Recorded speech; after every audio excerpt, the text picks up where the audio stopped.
त्या सवलती ओबीसीना द्यायला पाहिजे.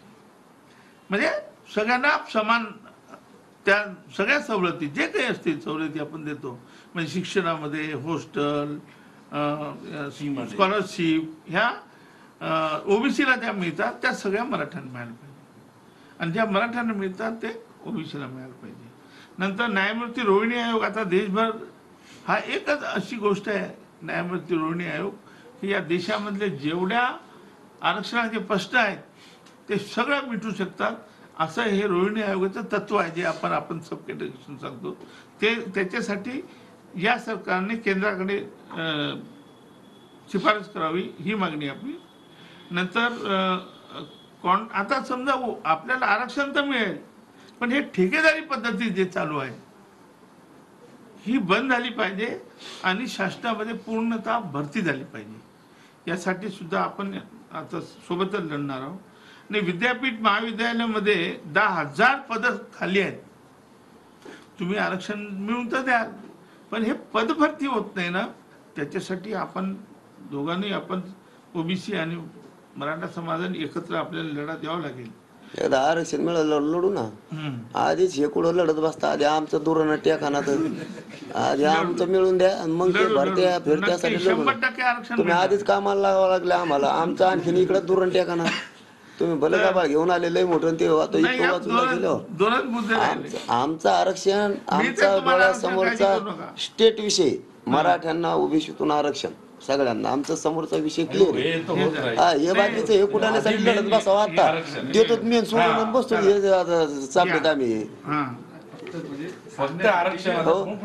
मेन आमच्या लेकरांचं मरण दादा इथं आहे सध्या, हे महत्वाचं. याच्यासाठी तुमच्यासारख्या सगळ्या गोरगरीब बांधवांनी उठलं पाहिजे. आम्ही उठतोत ना, उठलोत म्हणलोय. तुम्हाला पाठबळ सुद्धा आहे. आता ज्वलंत प्रश्न मराठा आरक्षणाचा. तुमच्याही वेगळ्या प्रवर्गासाठी जर आम्ही मागं पडलो तर मग आम्हाला बोला, 1 इंच मागं न राहणार. पण आता सध्या आमचा ज्वलंत प्रश्न आहे, याच्यात सहभाग गरजेचा. हा, 100% होऊ शकतं, फक्त याच्यावर नजर टाकायची.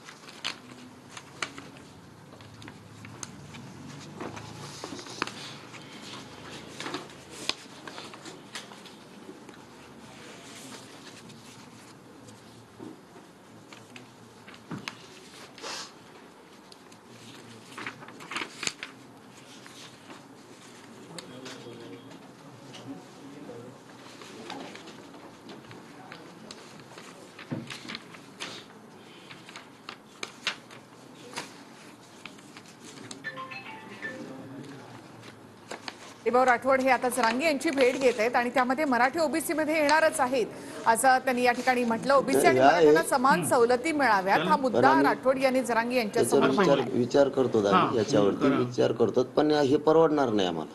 कसं परवडणार नाही? 5% मराठा याच्यातून राहतोय, याच्यातून 5% मराठा राहतोय.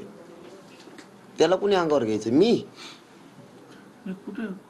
हा, मग बघा, समितीनं सांगितलेली लोकसंख्येवरच बोलतो मी. आमचं मत तर 40% पेक्षा जास्त आहे. परंतु जर समितीनं 10 वर्षापूर्वी सांगितलंय 34% मराठा, 17 दोन्ही 34, याच्यात 5% ते 6% आरक्षण कमी पडतंय. म्हणजे किमान 1.5 कोटी मराठा अंगावर घ्यायचा कोणी? मी. दुसरी गोष्ट, तुमचा जर फॉर्म्युला ऐकला तर, दुसरी गोष्ट, त्यांच्यावर अन्याय का? सगळ्या मराठ्यांना का नको? एक बघा, अभ्यासक म्हणून बोलतो मी आज तुमच्याशी. आमच्या अर्ध्या मराठ्यावर अन्याय का? तुमचा फॉर्म्युला अर्ध्या मराठ्याला आरक्षण देतो, 100% मराठ्यांना आरक्षण नाही ना. ते याच्यात कसं बसल? नाही बसल. याच्यात नाही. हा, मी याच्याबद्दल बोलतोय, मी कागदावर बोलतोय. याच्यावर मराठा बसत नाही. तुमच्यात दुसरं काही डोक्यात असं ठीक आहे, पण याच्यात मराठा बसत नाही. त्यामुळं मला हे का मान्य नाही हे, तर याच्यात सगळा मराठा बसत नाही. आणि मी मराठ्यावर अन्याय नाही करू शकत, कारण माझे बाप ते आहेत, मी त्यांचे लेकरू आहे आणि मी त्यांच्याशी गद्दारी करू शकत नाही. पाहिजे तर सगळ्या मराठ्याला पाहिजे, नसता संघर्ष सुरू आहे. ह्या फॉर्म्युल्यात आम्ही बसत नाही. दुसरं काय